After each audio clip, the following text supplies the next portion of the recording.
This week on the internet is a series to talk about all the topics during the week. And first up, we have Bethesda's roadmap for all of their future games. And this roadmap kind of sucks. Like, it's pretty bad. It's everything most people don't want. So Todd Howard said in the interview, they have no need to rush the next Fallout, which is probably true. It's just when Bethesda says that, it's probably not going to come out for another 10 years, which kind of sucks. A modernized version of Fallout 1 and 2 are also not a priority, which also makes sense. I don't think most people remember those games, if I'm being honest. The big ones I always hear about are Fallout New Vegas and Fallout 3. I do know that Fallout 1 and 2 do have cult followings, though. So maybe I'm just underestimating it since I wasn't, like, alive when they were a thing, really. Like, I just wasn't alive when Fallout 1 came out, so I really don't know. And obviously, they're working on Elder Scrolls 6, and I am very worried about that game because I really don't feel like it's gonna be that good. Like, trust me, I want it to be good. I really do. But if Starfield was Bethesda's next-gen experience, it's gonna suck. And that leads into the final point I want to talk about from this interview. They're gonna start doing annual story expansions for Starfield. And I'm sorry, Todd Howard, I know Starfield is your baby, it's your child, but your child is half-baked. I have like 50 hours in Starfield, and I've beaten the main campaign, and for the first 10 to 20 hours, I was enjoying myself, okay?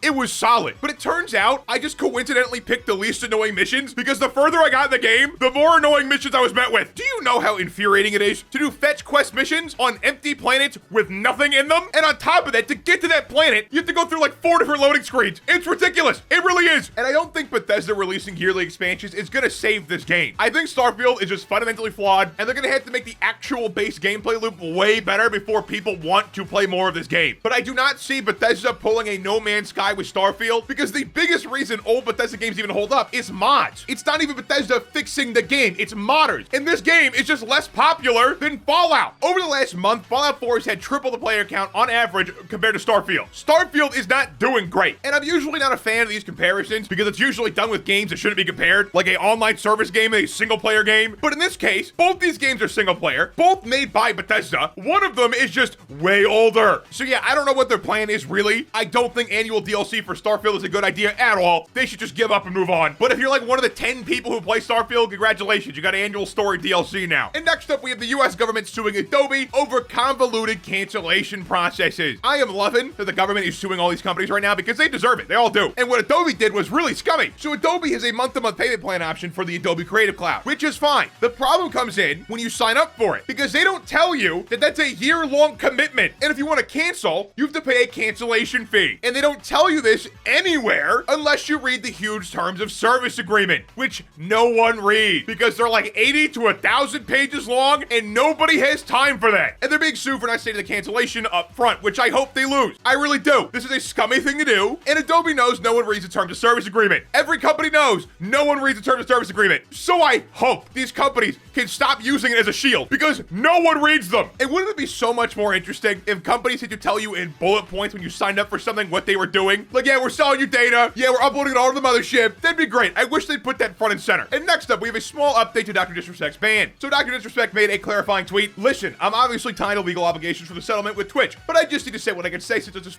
the internet. I didn't do anything wrong. All this has been probed and settled. Nothing illegal. No wrongdoing was found, and I was paid. Elden Ring Monday. So if you're like me, that basically changed nothing of how you think about this. He used the same exact language as the initial tweet, and nothing has changed. I'm not saying he did what's alleged. I'm saying, if you think it's not suspicious, a higher-up Twitch employee who worked with partners directly tweeted this, you're insane. And next up, we have the Elden Ring DLC officially being released on June 21st. Now, this DLC was highly anticipated, and it has mixed reviews on Steam. So it turns out, people don't like when games are too hard. That's the biggest complaint. Now, I haven't played it yet, and I would probably also agree it's too hard, but I'm also not good at these games in general, so who really knows? If you like Elden Ring, I would still get it. Elden Ring DLC getting low reviews or mixed reviews is not that concerning for quality because there's also some performance issues. Like, it's lagging pretty bad for some people. So I would take it with a grain of salt if you like Elden Ring. It's probably solid, but if you still want the DLC and you want more info, find an actual review. I haven't played it yet. I'm just the messenger. And next up, Spotify launched a $1 a month cheaper subscription plan with no audiobooks. So if you want to get Spotify Premium with no audiobooks, you can just get the $1 a month cheaper version that doesn't have audiobooks, which I think most people will do because who uses Spotify for audiobooks? Definitely not me. The weird part about this, though, is that if you want to get audiobooks only, it's $9.99 a month. Why? So if I want only music, it's like $11. But if I want only audiobooks,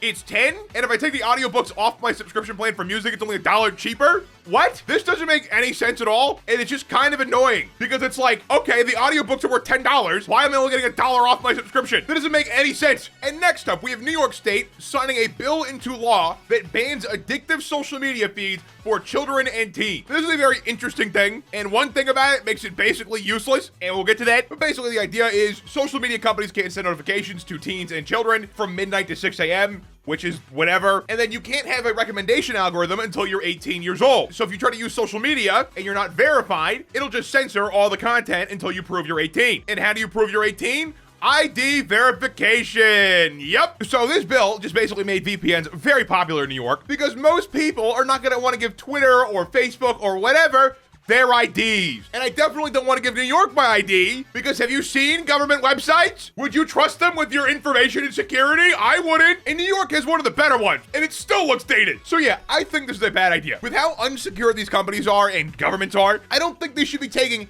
anyone's ID. There should be a different solution. I don't know what that is, but it's also not my job because realistically, all this is gonna do is make people download VPNs and act like they're not from New York. That's all it's gonna do. But I am curious to see if social media companies are gonna be putting in any extra steps to stop this from occurring because there's a $5,000 fine per violation, which is kind of a lot. With how big social media websites are, that could add up really quickly because that means if 200 people under the age of 18 somehow get access to a algorithmic Twitter feed when New York said they shouldn't, they would in theory owe like $1 million. And with how big social media is, that could add up very fast. So I'm curious what they're gonna do about it, if anything. I know these companies consider some fines the cost of doing business, but I feel like this one would become a big problem. So I'm interested to see what's gonna happen because it's definitely not gonna go smoothly. And next up, we have the US banning an antivirus software called Casper. And I've heard about this antivirus software before, and I always heard good things, but it turns out it's made by a Russian company. And the US and Russia are not friendly right now. But apparently the final straw to get this ban for everyone was Casper allegedly getting hold of a NSA-made malware. So yeah, that makes a lot of sense why they want to ban it because of that. Apparently what happened was, if someone went home from work to work at home, and they brought stuff with them from the NSA, and they're not supposed to do that, but they had Casper installed on their computer, and Casper noticed all the really bad NSA malware because it's an antivirus and it does that. So it noticed them, saw them as a threat, and sent them to their cloud, which is what it's supposed to do, to be clear. That's its job. So they weren't trying to steal it, it just happened. But obviously this is bad for the US either way, and that is why it is currently banned. Not a huge fan of it being banned because of government incompetence, but it is what it is. And next up we have Cenat doing a cool thing where he shouted out a bunch of Elden creators and asked from software to hook them up with something because he got that cool statue and no one else did, and a lot of people got upset, which is kind of understandable. If you spent like a good fraction of your life playing from software games and all that kind of stuff, and then Kai comes in and plays it and then gets all this stuff, you'd be kind of salty. I see that. So it was cool for him to shout out those content creators on stream